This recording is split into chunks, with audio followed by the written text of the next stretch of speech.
Welcome, everyone, to the first ever episode in 2018 of Unrooted Golf Edition.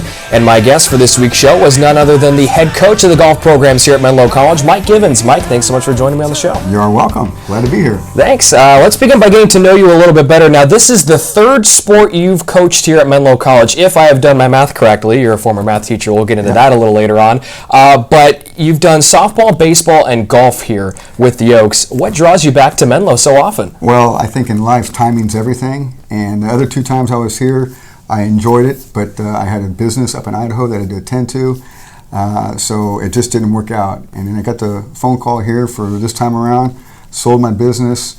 I can click some retirement now with my teaching education and career. So now I'm able to come here and hopefully continue what's been going on here in the past. So. And you've done a great job with it so far here this season, at least with the golf program. Everything's on the rise. But let's go back to Idaho for a second here. You were the head baseball coach at Sandpoint High in Idaho during the 2006 season when the Bulldogs won their first ever state title. What was that run like? Well, to tell you the truth, I'd only been coaching there for 2 years. And since they had little success in the past, it's just a tough place to succeed with all the snow and all that entails when you're trying to compete against teams down in southern Idaho with the lack of snow. So with that being said, what made that so exciting is I had a group of guys that just had the passion to play baseball, and they were just gamers. They weren't the best athletes in the world, but they knew how to win, and they were competitive. And they just had the fierce competitiveness inside them. So that really helped out. What brought you up to Idaho in the first place? Because you spent about 17 years coaching in that area. I moved up there. I used to coach at Skyline College, head coach at Skyline College, and then realized it was pretty expensive here in the Bay Area, so having our daughter, I wanted to move up to Idaho to where I could afford a nice home and have her have the same type of childhood I had as a young guy. So ride a bike wherever you want, go fishing, go hunting, and just have that type of childhood. So we picked up and moved up there. Certainly stuff you can't do here in the Bay Area for multiple reasons. That's one correct. being the financials. Correct. Now let's get back to you and math. Okay. Now, you were a math teacher back in the day. Correct. And I believe you also have some ties to my former high school, Palma School. Am I right? You taught math there for a little bit. I taught math last year there. That's absolutely correct. Enjoyed myself. They have a fantastic athletic program there. So yeah, they do. Good experience there. Yeah, their sports were the one thing. It's kind of like Menlo in a way. Like academics are very big, but so too are athletics. And absolutely. Being on the baseball team out there, I was on the baseball team for 4 years. Good for you. Yeah. Did not know that. Yeah, and it was funny. When I heard that you got hired as the golf coach here, I was still back in Maryland, finishing up with some minor league baseball, and I heard that the golf coach worked at Palma. My mom called me and she said, "Hey, Brian, the new golf coach at Menlo, he was at Palma." I go, "What? No, he wasn't. Like, Mike Givens was here at Menlo before. He was never at Palma. Like, when did that happen?" Looked it up. Like, I'll be darned. Right. You were there. There you go. That's crazy. Yeah, big time. Couple years too late, but you know. Oh no, it's all right. I'm back here and I love it, and I'm so thankful for Coach Spataro having me back. So it's fantastic here. But really, you just didn't want to deal with me as a student. And there you go, right? Yeah. There you go. That's absolutely true. I promise I was good. Math was my favorite subject for what it's worth. Perfect. So I would have been on your good side. There you go. All right, let's talk a little bit about the golf teams here now. Again, this is your first season at Menlo coaching golf specifically, and you've already coached the first tournament win in program history. How have you seen this team grow from the time you've taken the program over? From the very beginning, a lot of these players, because most of them have played golf their whole life, and some of them only play golf, they didn't understand the concept of a team per se. And so that was one thing I tried to drive in hard with these guys, that we need to work together as a team.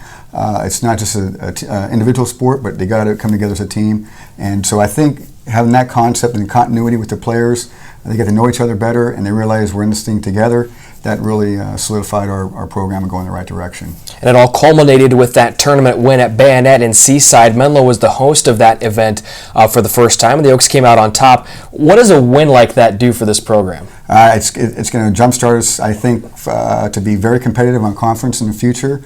We've got some phone calls from some future student athletes, potential future student athletes, and I think we're going to be very, very competitive in the near future as far as the GSAC goes. So all our players are looking forward to it. They're just biting at the bit for every single tournament. So that's really nice to see when these guys want to get after it. So it's been great. Also helps that there are now a lot more tournaments on the docket this year as opposed to the past where it's like maybe one a month. Now you're up to about 2 per month. More opportunities to go out there and showcase your department. More opportunities to do that. And what I like to do is our philosophy with this program is those that don't make the the tournament per se, the top 5. We try to bring as many guys as we can to get the individual experience as well. So we bring them, let them play as individuals, so they can prove me wrong. That, hey, coach, you know what? I should have won that top 5. So I welcome that opportunity for those players to prove me wrong. Absolutely. Now, Menlo golfers have certainly impressed this year, but the Ingle twins, Frederick and Christian, have really been mighty impressive. What can you say about their game? Christian and Frederick, they bring a component to this program. It's their work ethic, their passion for the game, and their discipline.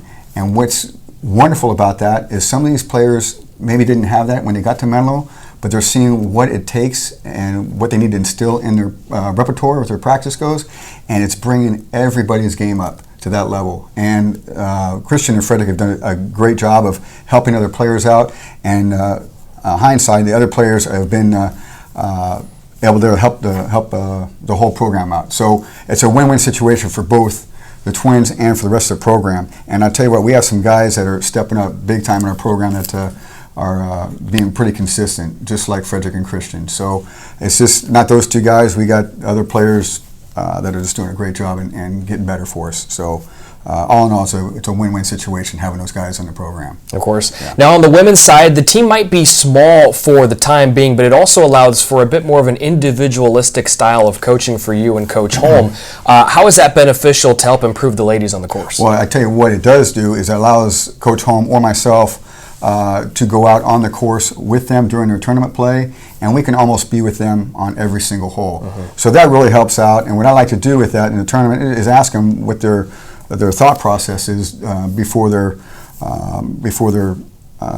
swinging the club as far as their next shot. So it's really important for us to be able to see what's going on through their mindset. So that's really helped out when we can work with them one-on-one like that, even during a tournament. And then in practice, we can do the same thing. Every shot that they're going to hit, we always, not always, but we try to find out what's going on in their mind so we can figure out if it's the right approach or the wrong approach, and we can fix it from there. Now that the spring season is in full swing and you get up for a couple of big tournaments down the stretch, what are you hoping to see from your golfers on both sides against some really solid competition in these final few tournaments? Well, my whole goal as a head coach, and I think for every head coach, is to get your players to play to their potential. And however that is, the way you're practicing, their mental preparation, our whole goal is at that point in time, at the peak of the season, we want them playing at their peak. So that's my goal as a head coach, to get these guys playing with confidence and ready to go and get after it. And the way it's been going for the Oaks as of late, certainly looks like you're on the right track. All right, Coach, let's get into the final segment of the show. It's called Brownie Bites. I'm going to ask you 3 random off-the-wall questions. You give me your best answers. You got it. Question number 1, which golfer would make the worst baseball or softball player?